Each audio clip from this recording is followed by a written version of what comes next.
Fear Street, Part 1, 1994. It's a long title. Didn't watch this film immediately.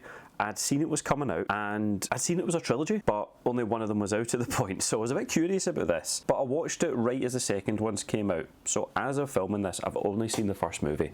I will be watching the second to see how this progresses. It's kind of a kids' horror movie, 2018, based on a story by R.L. Stine from Goosebumps. The opening to this movie is very strong. I was very into the opening of this movie. I thought it was fantastic. Mia Hawke's in it for some of the movie.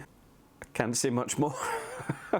The introduction then moves into the kind of opening credits of the movie, and it's newspaper clippings, news stories, broadcasts, articles, things like this, just kind of giving you a quick rundown of the history of this town. So the general plot is there was a witch hundreds of years ago who's been killed, and she's possessing, getting revenge in the modern day. That's the absolute bare bones plot of this. Now, how it plays out, it definitely drew from inspirations from kind of various horrors. There's three kind of main antagonists through this movie. There's definitely some Halloween vibes in here when you're looking down the street and you're just seeing somebody standing at the window or standing down the line watching you, for example. A lot of Stranger Things vibes in here, not just because of Mia Hawke being in it. It felt like Stranger Things with an edge, and I'll explain. The film's an 18. Now, the introduction to the movie is definitely an 18. Not even the full of the third act of the movie, but certainly the final 15 minutes of the movie, I'd say definitely an 18. But everything in between, you're just watching these kids,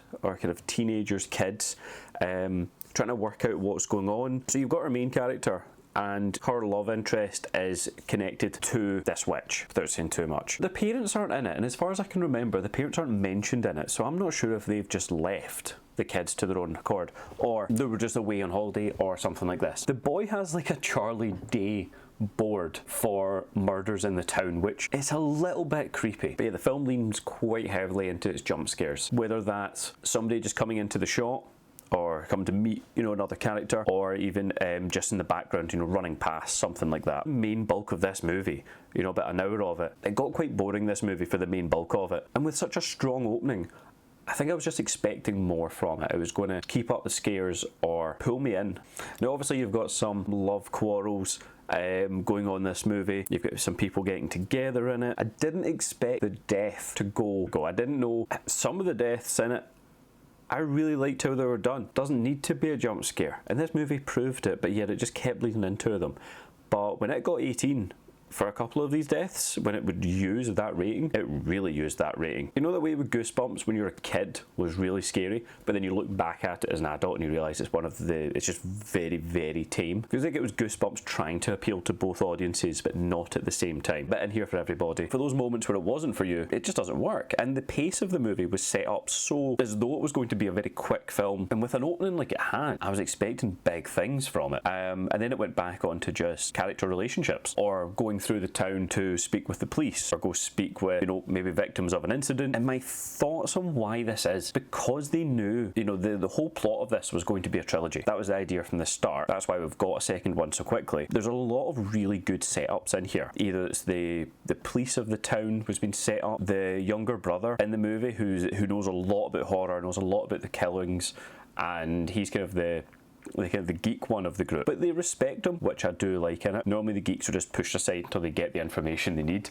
until someone wants something from them.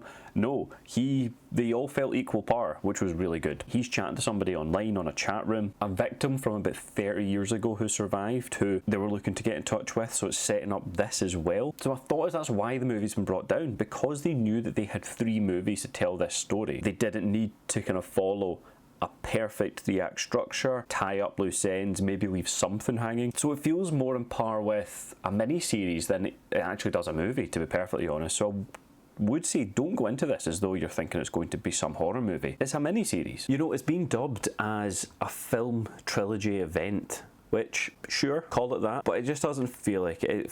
I'm hoping bigger things from the second and the third movie where the setups are paying off, but the movies need to stand on their own, and I do not feel like this one has stood on its own as a really good movie. So what I would say is, my rating for this movie would be, if you've got time spare, watch it. However, you will also need to make the time for the second and third one. So if you want to commit to that, watch the first film, bit lackluster, and I say that not knowing where the second or third one goes. I've not watched them yet. I can only hope that they get better. But if you've got the time and you're okay to commit to this mini-series that they're calling it, this film trilogy event, fill your boots. If you can think of any other movies that you would like me to review, let me know down in the comments. Other than that, thank you for watching.